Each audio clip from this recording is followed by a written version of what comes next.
হলুদ গুঁড়া দিয়েছি, আধা টেবিল চামচ জিরা গুঁড়া দিয়েছি। কিছুক্ষণ নেড়ে নিব।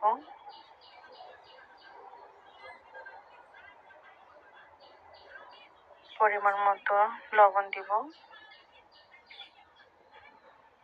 মশলাটাকে ভালো করে কষিয়ে নিতে হবে। তারপরে ডাটা আলুগুলোকে ঢেলে নিয়ে কিছুক্ষণ নেড়ে চেড়ে নিব। কিছুক্ষণ নেড়ে চেড়ে নিয়ে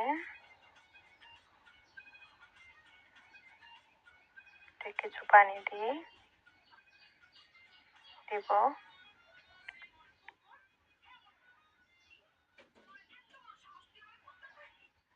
এগুলোকে কষানোর জন্য ঢেকে দিলাম কিছুক্ষণের জন্য।